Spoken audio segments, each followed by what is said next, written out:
Welcome to a new unboxing video. Today we've got the Playseat trophy.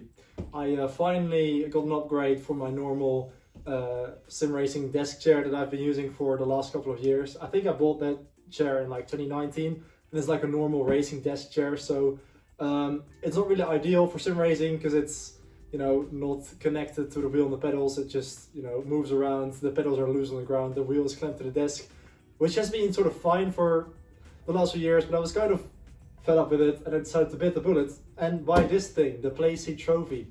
So we're gonna unpack it today and see how it looks in the setup, because yeah, I really look forward to finally having a proper sim rig and having one unit which connects the seat, the wheel and the pedals and actually have it secured in place. So yeah, I'm curious to what it's like, to what it looks like when it's set up, and also to what it feels like, because I've never actually tested it. So yeah, let's see what it will be like, what the comfort will be like and everything like that, and the ergonomics and the seating position. And hopefully I'll be handy enough to unpack this thing without taking up too much time. And assemble it as well, of course, which is probably going to be the main challenge. So let's get into it.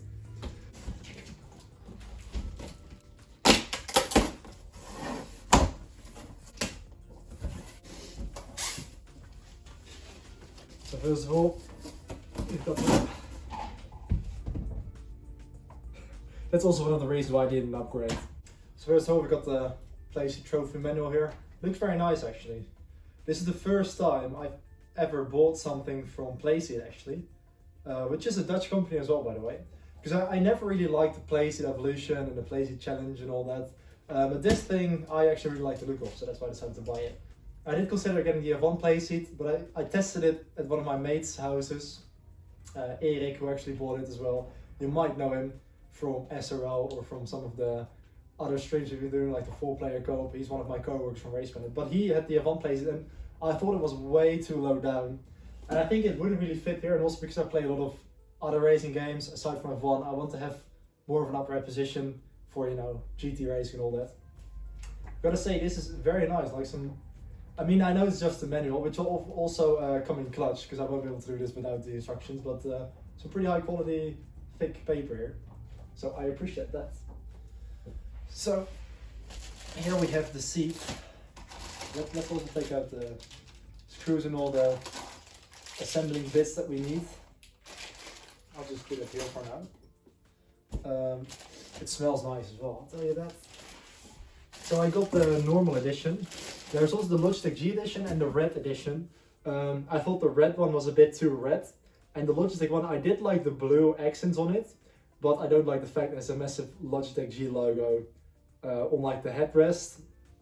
Because I don't have any Logitech products, so it doesn't really make sense to get the Logitech edition because I use a Fanatec.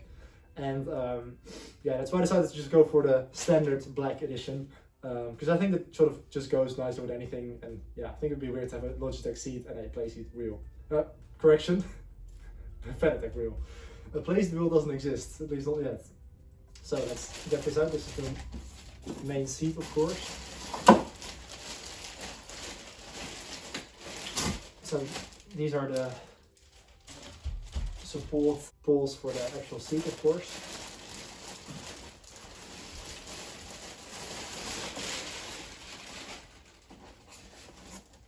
So interesting to now have this without it being actually connected, of course. So also with the Logitech edition, you have those blue stitching here, and there's a G logo instead of Playseat. So that's definitely the main thing. I just wanted to have Playseat instead of Logitech. Lots of foam, which will have to get rid of. Some more support panels.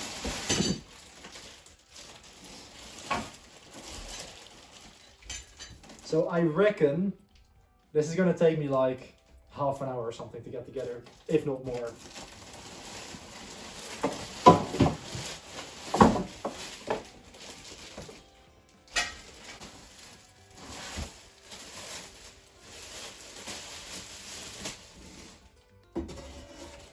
I just want to have everything out of the box so I can then start assembling it without actually having the box here. So I think this is everything now.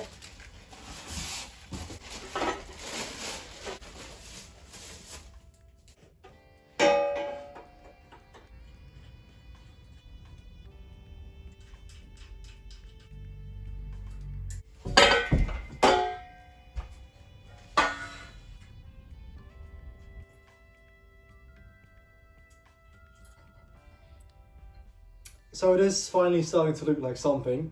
I've assembled the main bits of the structure underneath, so you can now recognize that it's supposed to be a racing seat.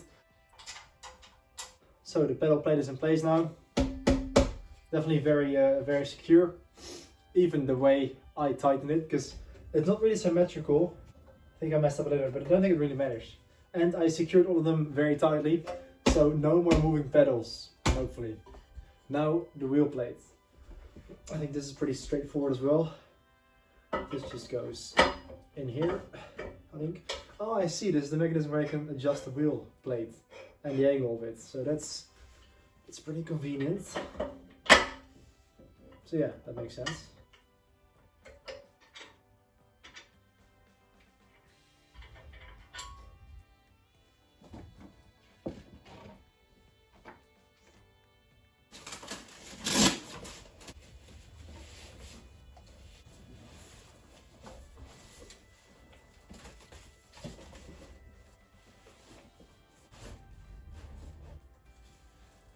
Well, that's already a little better, isn't it?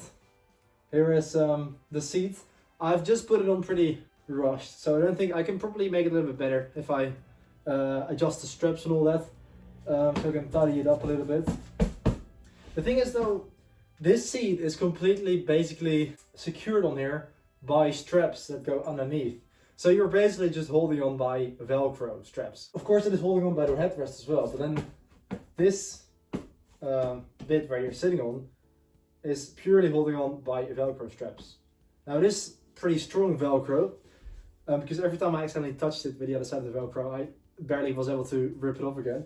But I don't know, it feels kind of concerning to just have the straps here that is strapped around the frame here, because it just seems so unsecure. Also, something very stupid of course had to happen.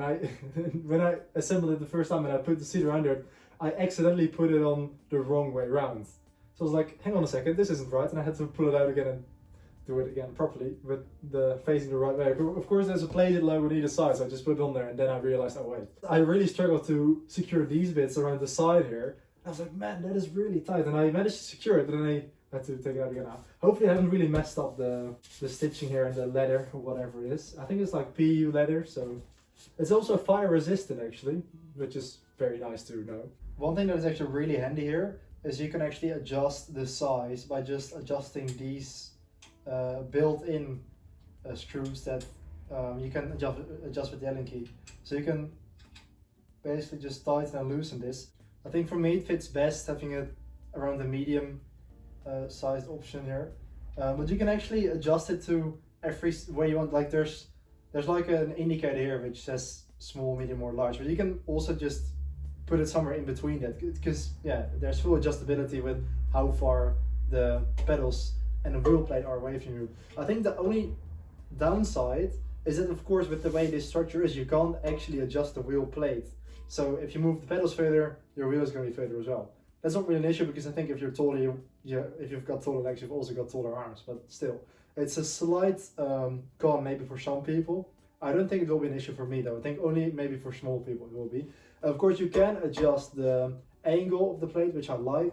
I've got it pretty much completely straight at the moment. I'll just secure the wheel and see what it's like. You can adjust that through those things here. So I like the adjustability. I'm just not sure about how secure the Velcro straps are though. But yeah, I'm just going to tighten this in the position I've got at the moment. Let's make it a bit symmetrical, because I think it's still not completely the same. Yeah, I just need to adjust it a little bit. So it took me a while, but everything is finally set up, so the wheel is secured as well. I finally actually hard mounted the wheel. I actually had to disassemble the mounting bits to clamp it to the desk. And luckily I still was able to find an Allen key which was smaller than that needed for it. So I've used 3 of the M6 bolts provided with the Playseat package to hard mount the Fanatec wheelbase. Although for the pedals, it was a bit more tricky, because I had to find nuts to go with the bolts to actually secure it in. And I thought this pedal set actually used M8 bolts, but I was actually able to do it with M6 bolts as well, and it's all really secure. So yeah, I was luckily able to hard mount that as well with the use of 4 M6 bolts, including the M6 nuts underneath it. So I'm really glad to finally, for the first time ever, have a hard mounted wheel and pedal set, because especially for the pedals, using them just on the carpet here, you know, sometimes if I brake too hard, I would slide them away a little bit. And I sort of learned to brake in a way where I was sort of keeping the pedal set pinned down with the heel of my right foot while I was braking. Now I don't have to worry about any of that. And the seat is really nice as well. And I've also lowered the desk a little bit to actually line it up with the wheels. So let's slide into place. It is actually pretty heavy now that everything is on it. Although it's pretty easy to move around, especially on carpet. So I've got to say, I really like the way it looks. I'm glad I went for the black edition as well, because I think it really blends in well with my setup. And also with the Fanatec Formula V2.5 wheel. The pedals down there. I also moved the PC down there because I think it fits a bit better with the PS5 there on the top of the desk. And yeah, this is what it looks like now that everything is assembled. And yeah, it's a lot lower than the sitting position that I was used to. So I took away the two wooden things I had in underneath the desk here, which my grandpa actually made for me to actually lift it up with my previous racing chair, and the way the setup was sort of the most practical. So I actually took that away again, and now it is almost perfect, I think. And I think the POV is very nice. So let's actually take a look here what it's like when I actually take a seat in it. So yeah, I think it's lined up pretty well with my monitor. I'm basically holding my phone right in front of my eyes right now. So that's pretty nice. Like the wheel just got swaying a little bit, but I actually like that. I want to see a little bit of my wheel. Like now I'm literally holding it at eyes height. I might put the monitor a little bit more towards the front. If I take away the keyboard there, I can always sort of shuffle around with that. And then the pedals here underneath. I'll try and clean up the cable management as much as possible, to be honest. So this is what it looks like now in the setup. So I hope you enjoyed this short unboxing video. And yeah, I look forward to actually giving it a go now.